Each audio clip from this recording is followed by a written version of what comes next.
Ryan Reynolds here from Mint Mobile. With the price of just about everything going up during inflation, we thought we'd bring our prices down. So to help us, we brought in a reverse auctioneer, which is apparently a thing. Mint Mobile Unlimited Premium Wireless. How to get 30, 30, bit to get 30, bit to get 20, 20, 20, bit to get 20, 20, bit to get 15, 15, 15, 15, just $15 a month? Sold! Give it a try at mintmobile.com/switch. $45 upfront payment equivalent to $15 per month. New customers on first 3-month plan only. Taxes and fees extra. Speed slower above 40 gigabytes. See detail. It's Boxing Day, I'm Jamie East and we're looking back at the Smart 7's biggest stories from 2024, and today it's the events of March and April. The run into the local elections saw the Tories accused of Islamophobia, the wars in Gaza and Ukraine rumbled on, and the port of Baltimore shut down after a cargo ship collapsed a bridge. Grab a cup of something hot, put up your feet, and get up to speed on the 7 biggest stories of the week. This is the Standout 7 from the Smart 7. It's news, but not the news. The local elections took the spotlight in March and April ahead of the vote for 107 councils around the country on the 2nd of May. With terrible polling numbers, the Rwanda bill bouncing back and forward through Parliament and small boat arrivals rising, the cracks were starting to show at Conservative HQ. I don't actually believe that these Islamists have got control of our country, but what I do believe is they've got control of Caen and they've got control of London. And again, this stems with Caen. He's actually given our capital city away to his mates. We've got stop, beware, because if you let Labour in through the back door, expect more of this and expect our cities to be taken over by these lunatics. That was controversial Tory MP Lee Anderson and former Deputy Chairman of the Tory party speaking to GB News after former Home Secretary Suella Braverman claimed that Islamists were in charge of Britain. His remarks led to a full week of criticism across the political spectrum, including from the London Mayor himself. Look, these comments from a senior Conservative are Islamophobic, are anti-Muslim and are racist. We've seen over the last 2 days confirmation that over the last few months there's been an increase in anti-Muslim cases by more than 330%. These comments pour fuel on the fire of anti-Muslim hatred. And I'm afraid the deafening silence from Rishi Sunak and from the Cabinet is them condoning this racism. And I'm afraid it confirms to many people across the country that there's a hierarchy when it comes to racism. Anderson was stripped of the Tory whip, but as Prime Minister Rishi Sunak headed off to do a round of media interviews, he repeatedly refused to call Anderson's remarks racist, including on BBC York. Clearly his choice of words wasn't acceptable, it was wrong, and that's why the whip was suspended. Words matter, especially in the current environment where tensions are running high, and I think it's incumbent on all of us to choose them carefully. Anderson eventually defected to Farage's Reform Party, but he put his foot in it almost immediately at a press conference on the local elections in April. The conference had turned awkward as leader Richard Tice admitted they had to deselect 10 local election candidates for racist, homophobic or sexist comments on social media. Meanwhile, their new recruit managed to turn a question on Romani gypsies into a racist rant about the travelling community at the very same press conference. Quite wrong, I didn't have a go at the Romanis, I had a go at this travelling community who were just thieves, vagabonds, and ruining my entire village, and I will do it again. With the clock counting down to the local elections, Sunak swung into action in late April with a fistful of policies and some stern words designed to impress wavering Tory voters. He kicked off the campaign with an attack on what he called sick note culture. He was fed up with people not turning up to work and says that benefits are becoming a lifestyle choice for some. He was particularly annoyed that the number of people failing a work capability assessment has tripled over the last 13 years and says people are not 3 times sicker. And if you're feeling anxious or depressed, then of course you should get the support and treatment you need to manage your condition. But that doesn't mean we should assume you can't engage in work. That's not going to help you. And it's not fair on everyone else either. Finally, after a phenomenal game of parliamentary ping-pong shortly before midnight on the 22nd of April, the Safety of Rwanda Bill was passed by the House of Lords. Despite Rishi's best efforts, his arch-nemesis Suella Braverman said the bill still wasn't fit for purpose. The Prime Minister has pledged to stop the boats. That's what we owe the British people, and that's the test. I'm afraid this bill as drafted will not achieve that goal. It's fatally flawed. It has too many loopholes, and that's why I voted against it. And Labour's Shadow Home Secretary Yvette Cooper believed the scheme was doomed to failure. This is an extortionately expensive gimmick. That it's not a serious plan to tackle these dangerous boat crossings, and it's costing us around over £500 million for just 300 people. It's less than 1% of asylum seekers, and there's no plan.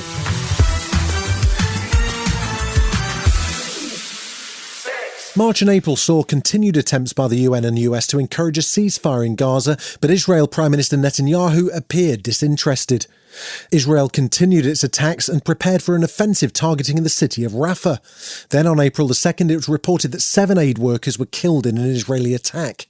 The aid workers included 3 Britons, James Henderson, James Kirby and John Chapman, who all worked for the security team for the World Central Kitchen charity. Netanyahu admitted his forces hit innocent people. Unfortunately, there was a tragic case of our forces unintentionally hitting innocent people in the Gaza Strip. This happens in wartime. We are thoroughly looking into it. Rishi Sunak held a call with the Israeli PM and demanded a thorough and transparent independent investigation.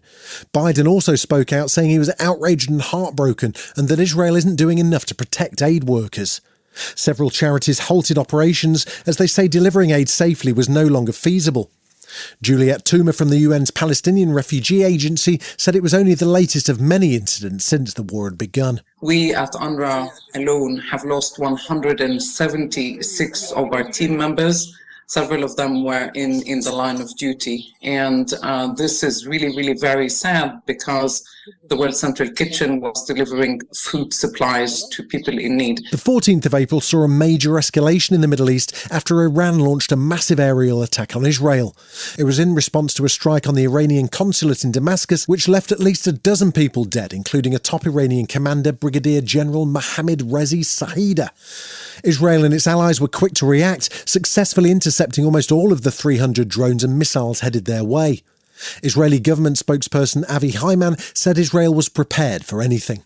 Iran has taken off their mask and attacked us for the first time directly. We thank our strategic allies for standing with us at this difficult time. And we're glad that we were able, it is sweet morning, because we're glad that it didn't end much, much worse. We are prepared for all scenarios, both defensive and offensive, and we won't be broadcasting any plans or anything like that. It is under consideration still. In the House of Commons, PM Rishi Sunak provided details of the UK's role in what Israel were calling Operation Iron Shield, which proved extraordinarily effective due to support from the US, Jordan, France and the UK. He described the attack as an act of a despotic regime and drew links between Iran's drones and Russia's continued air assault on Ukraine. The threats to stability are growing, not just in the Middle East, but everywhere.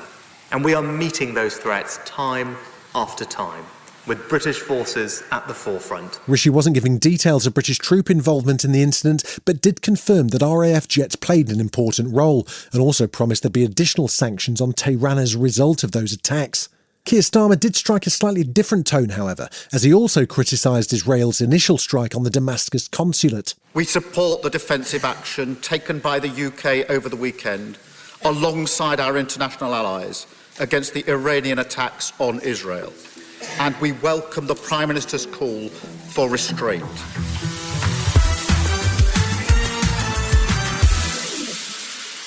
Mid-March saw a good week for Vladimir Putin as he won the Russian presidential election by a landslide with almost 88% of the vote, a post-Soviet record according to exit polls.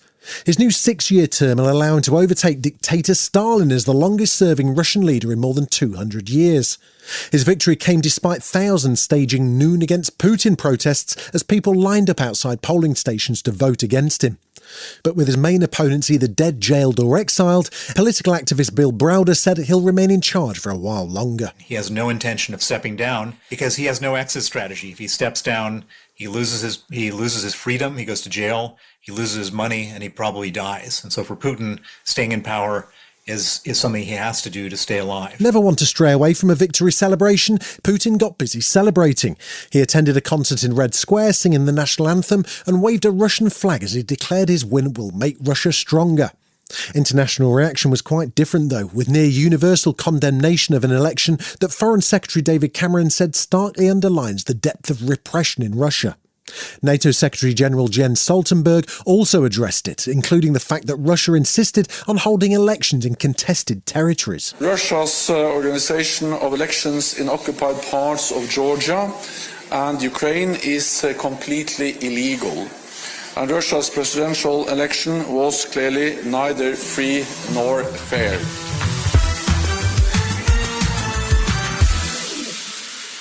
Early March saw the US presidential election hit Super Tuesday, with 16 states and one territory going to the polls to select their nominee for November's presidential election. Things largely went to plan for the two leading candidates. Joe Biden won comfortably everywhere except the tiny territory of American Samoa. Donald Trump also won almost all the contests of the Republican side, but lost in Vermont, which meant his only real rival, Nikki Haley, was the first woman to have won two Republican presidential primaries.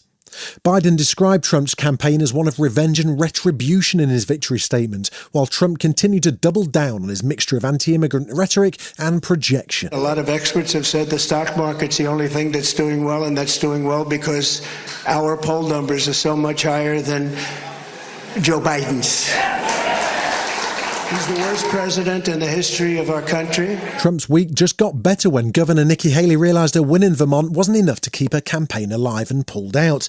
She officially suspended her campaign, called on Donald to earn the support of her voters, but stopped short of endorsing him. I am filled with the gratitude for the outpouring of support we've received from all across our great country. But the time has now come to suspend my campaign. I said I wanted Americans to have their voices heard. I have done that. I have no regrets. And that same week saw Biden address both houses of Congress in the annual State of the Union speech as the world awaited a November election rematch between the 2020 elder statesmen. The speech saw Joe fired up, hitting out at Trump over his remarks on NATO, calling for action on the border in Ukraine from Republicans, and standing up strongly for abortion rights. He closed by outlining the stark difference between himself and his opponent. Isn't how old we are, it's how old are our ideas. Hate, anger, revenge, retribution are the oldest of ideas. But you can't lead America with ancient ideas that only take us back. You lead America, the land of possibilities. You need a vision for the future and what can and should be done. Still to come on the Boxing Day 7, Alan Bates takes the stand at the post office inquiry and Hollywood celebrates the Oscars. Right after this. Ryan Reynolds here from Mint Mobile. With the price of just about everything going up during inflation, we thought we'd bring our prices down. So to help us, we brought in a reverse auctioneer, which is apparently a thing. Mint Mobile Unlimited Premium Wireless. How to get 30, 30, bit to get 30, bit to get 20, 20, 20, bit to get 20, 20, bit to get 15, 15, 15, 15, just $15 a month? Sold! Give it a try at mintmobile.com/switch. $45 upfront payment equivalent to $15 per month. New customers on first 3-month plan only. Taxes and fees extra. Speed slower above 40 gigabytes. See detail. Welcome back. The post office scandal was back in the headlines in April as the inquiry into the Horizon scandal resumed, with testimony from the man at the centre of the ITV drama, Sub-Postmaster Alan Bates. The inquiry had been running since 2020 under retired Judge Sir Win Williams, and the April phase was due to interview senior figures from the post office, including former CEO Paula Venables and senior execs from IT provider Fujitsu. In advance of the hearing, Alan Bates made an appearance on a BBC Breakfast special, and he said that the campaign he spearheaded will keep going until people were held accountable and action was taken. There's huge bonuses have been paid to people over the years. Some of that should be clawed back. Post Office Minister Kevin Hollinrake wasn't holding back either, admitting that the government had been too slow to provide compensation and that they needed to accelerate the process. He also took a tough line on the consequences that should follow the results of the inquiry. When evidence has been established and people should be prosecuted. That's my view, and I think people within the post office and possibly further afield should go to jail. It's safe to say that due to the ITV drama, the levels of interest in the hearings have ramped up. The man who's become synonymous with the victims of the scandal, Alan Bates, was no fan of former Post Office Minister and now Lib Dem leader Ed Davey either, describing him as disappointing and offensive. Present at the hearing was the current Post Office CEO Nick Reed, who was keen to emphasise just how much things have now changed. I think we have dramatically changed the culture of the Post Office today. I think that we have moved many, many miles forward from some of the practices of 20 years ago. I think the relationship that we have with postmasters is much more partnership-based, and that's clearly what I'm trying to do, both internally with the organisation and, of course, with postmasters at large.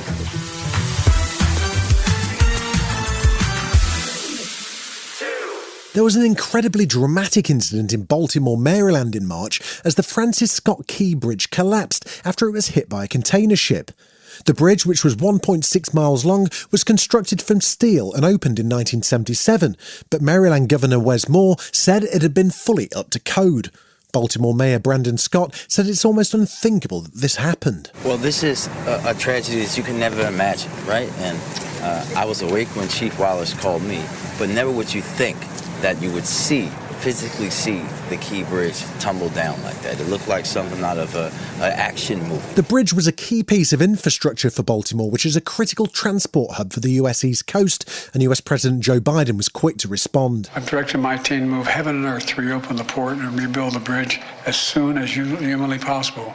And we're going to work hand in hand with the support of Maryland to support Maryland whatever they ask for. 6 men died after the collapse. An investigative team salvaged the data recorder from the container ship Dali, and the National Transportation Safety Board investigation was continuing.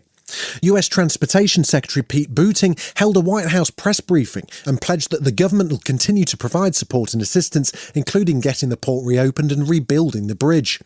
There was praise too for officers who immediately closed the bridge to traffic once the Mayday call came through.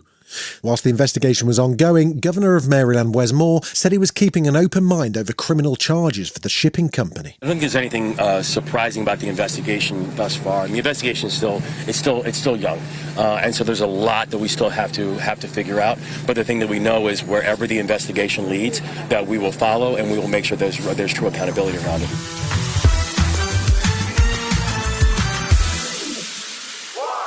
Early March saw LA roll out the red carpet as hundreds of Hollywood's biggest names flocked to the Dolby Theatre for the 96th Academy Awards. It was a big night for Christopher Nolan's Oppenheimer, which led the way with 13 nominations and left with 7, including Best Picture, Best Supporting Actor and Best Director. Barbie, which had been nominated for 8 awards, ended up with only 1 for Best Song by Billie Eilish, who also performed on the night. Meanwhile, Emma Stone pulled off the surprise of the night, winning Best Actress for her role in Poor Things, while Davine Joy Randolph won Best Supporting Actress for her role in The Holdovers. The Holocaust drama Zone of Interest was the first British film to take home the International Feature Award. Ireland's Cillian Murphy was delighted to accept his first Oscar for his lead actor role in Oppenheimer. I'm a little overwhelmed. Thank you to the Academy. You know, we made a film about the man who created the atomic bomb, and for better or for worse, we're all living in Oppenheimer's world, so I would really like to dedicate this to the peacemakers everywhere. While it wasn't a surprise, there was genuine delight amongst his co-stars, including fellow nominee Emily Blunt. He's always in search. I feel like he's looking ahead. He's looking off to the horizon. He's looking at what else can I do? How far can I push it? What will satiate this creative fire in him? I think it would be so painful for him to acknowledge how good he is. I don't see that ever happening. I think he loves what he does so much, but I just can't ever picture him going, I was good in that. You've been listening to The Smart 7. We'll be back tomorrow at 7 a.m. Hit that follow button and have a great day. Give us 7 minutes and we'll give you the world.